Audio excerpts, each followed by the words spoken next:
மானங்கெட்ட ஆட்சி நடக்குது தமிழ்நாட்டு. வெட்கக்கேடு இதெல்லாம். ஒரு நிர்வாகமே கிடையாது. நிர்வாகமே தமிழ்நாட்டில் நடக்கல. நிர்வாகம்னா என்னன்னு முதலமைச்சர் ஸ்டாலின் அவருக்கு தெரியல.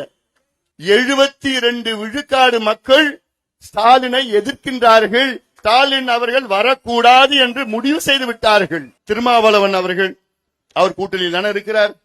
இந்த கணக்கெடுப்பு நடத்தினா அதிகமா பயன்பெறுபவர்கள் யார் தெரியுமா?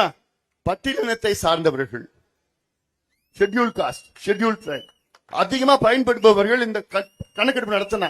ஆனா இத பத்தி திருமாவளவன் அவர்களுக்கு கவலை இருக்கா? அவருக்கு கவலை இல்ல.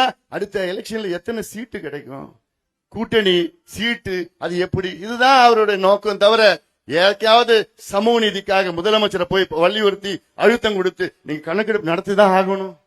பட்டியலினத்தை சார்ந்தவர்கள் 3 பெரிய பிரிவு இருக்கிறது. அருந்ததியர்கள், ஆதி திராவிடர்கள், தேவேந்திர குல வேளாளர்கள். அதுல உட்பிரிவுகள் 78 உட்பிரிவுகள் இருக்கிறது. 3 பெரிய பிரிவுல 78 உட்பிரிவுகள் இருக்கு. அது 78 உட்பிரிவுகள்ல 70 உட்பிரிவுகளுக்கு வேலை கிடைக்கல, படிப்பு கிடைக்கல. 8 பேருக்கு தான், 8 உட்பிரிவுகளுக்கு தான் வேலை கிடைக்குது. எல்லாத்தையும் அவங்க தான் எடுத்துட்டு போறாங்க.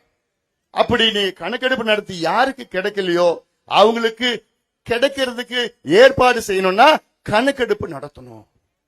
இன்னைக்கு 18 விழுக்காடு பட்டியலின மக்களுக்கு இந்த கணக்கெடுப்பு நடத்தினா பட்டியலின மக்களுக்கு 22 விழுக்காடு இடஒதுக்கீடு உயரும்.